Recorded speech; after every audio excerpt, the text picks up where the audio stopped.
हरियाणा पंजाब के शंभू बॉर्डर पर धरना देकर बैठे किसान आज दिल्ली के लिए रवाना तो हुए, लेकिन मार्च शुरू होते ही पुलिस से हुए टकराव में कई किसान बुरी तरह घायल हो गए और अब ये मार्च 2 दिन के लिए रद्द हो गया है।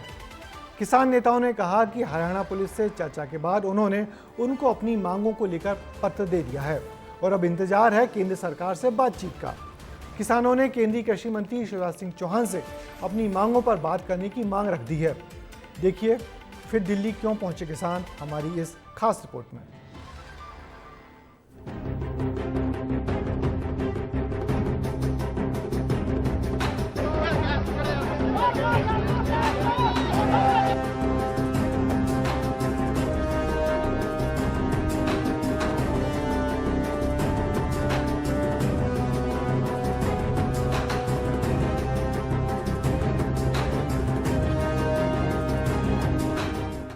एक सौ एक किसानों का पहला जत्था दिल्ली कूच करने पर अड़ा हुआ है।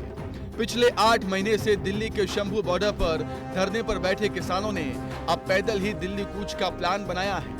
आज किसानों की हलचल बढ़ने की एक वजह गुरु तेग बहादुर की जयंती रही। किसानों के पैदल मार्च के पीछे की वजह है, दरअसल किसानों पर ट्रैक्टरों को मॉडिफाई करने का आरोप लगा था, इसलिए अब पैदल ही दिल्ली के लिए निकल पड़े हैं। किसानों ने दिल्ली चलो मार्च को हरियाणा के खाप पंचायत और व्यापारिक समुदाय का समर्थन है। इस बार किसानों ने एकदम शांतिपूर्ण ढंग से मार्च निकालने की योजना बनाई है।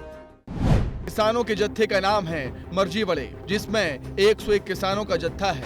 इसका मकसद किसी की जान नहीं लेना बल्कि कुर्बानी के लिए आगे आना है। लेकिन फिर भी अब किसानों पर आंसू गैस के गोले दागे गए और आंखों में स्प्रे लगा तो किसान भड़क उठे।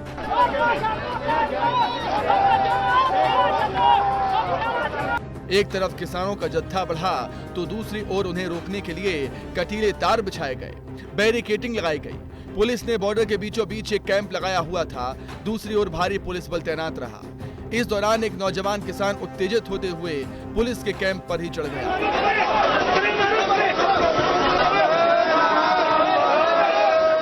घायल हुए हैं लीडर सारे, अब उनके नाम हम लोग करते हैं।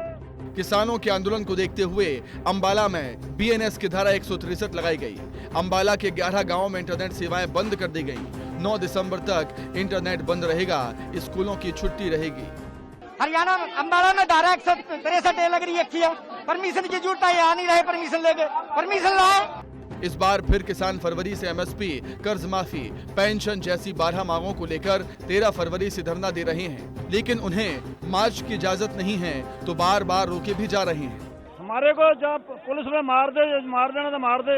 ये आप सरकार की दरिंदगी देखो कि 10 महीने हो गए हम यहाँ रोड के ऊपर बैठे और मौजूदा सरकार हमारी बात सुनने के लिए तैयार नहीं है। आज ऐसा माना जा रहा है कि औरंगजेब के वंशज इस देश के अंदर शासन कर रहे हैं। ये पाकिस्तान का बॉर्डर जाके आप देखोगे वो इतना हैवी नहीं बना रखा जो शंभू बॉर्डर बना रखा हुआ। गोली मारेगी खाने के लिए तैयार, वैसे भी मरे पड़े हैं, खुदकुशियां कर रहा है किसान। आंदोलन पर बैठे किसानों का मुद्दा संसद में उठ चुका है।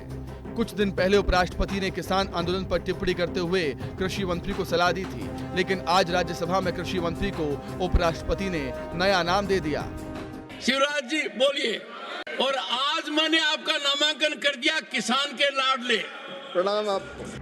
दरअसल जयराम रमेश ने संसद में किसानों के दिल्ली चलो मार्च का मुद्दा उठाया था और पूछा था कि सरकार क्या कर रही है, जिसका कृषि मंत्री शिवराज सिंह चौहान ने जवाब भी दिया। हम कृषि का विविधीकरण करेंगे, प्राकृतिक खेती की तरफ ले जाकर किसानों की आय इतनी बढ़ाएंगे कि बार बार वो हाथ कर्जा माफी के लिए मांग करने की स्थिति में नहीं होगा। हम आय बढ़ाने पर विश्वास रखते हैं माननीय सभापति महोदय, ये सरकार निरंतर उसके लिए काम कर रही है। किसानों के दिल्ली चलो मार्च की पंजाब हरियाणा से लेकर दिल्ली तक हलचल है। हर बार की तरह इस बार भी किसान पंजाब हरियाणा को जोड़ने वाले शंभू बॉर्डर पर डटे हुए हैं। 9 महीने से शंभू बॉर्डर बंद है। 5 महीने में 120 करोड़ का नुकसान हो चुका है। शंभू बॉर्डर के पास टोल प्लाजा को भी झटका लगा है। आवाजाही बंद होने के चलते न सिर्फ सड़क परिवहन पर असर पड़ रहा है, बल्कि हाईवे के ढाबे, पेट्रोल पंप के कारोबार पर भी असर पड़ता है। ट्रैफिक के चलते आम जनता की परेशानी भी बढ़ रही है, लेकिन ना किसान पीछे हट रहे हैं और ना ही उनकी मांगें पूरी हो रही हैं। ब्यूरो रिपोर्ट, विस्तार न्यूज। हालांकि किसानों ने साफ कर दिया है कि यदि 2 दिन में उनकी सुनवाई नहीं हुई तो फिर से दिल्ली की ओर कूच किया जाएगा और कृषि मंत्री शिवराज सिंह चौहान से बात करेंगे। वैसे आज राज्यसभा में उपराष्ट्रपति जगदीप धनखड़ के तेवर बहुत बदले थे। उन्होंने कृषि मंत्री शिवराज सिंह चौहान को किसानों का लाडला नेता बताया। वैसे ये भी गजब संयोग है कि जब पिछली बार किसान दिल्ली घेरने आए थे तब भी मध्य प्रदेश के नेता नरेंद्र सिंह तोमर कृषि मंत्री थे और अब भी एमपी के पूर्व मुख्यमंत्री शिवराज सिंह चौहान कृषि मंत्री हैं जिनको किसानों से निपटना है।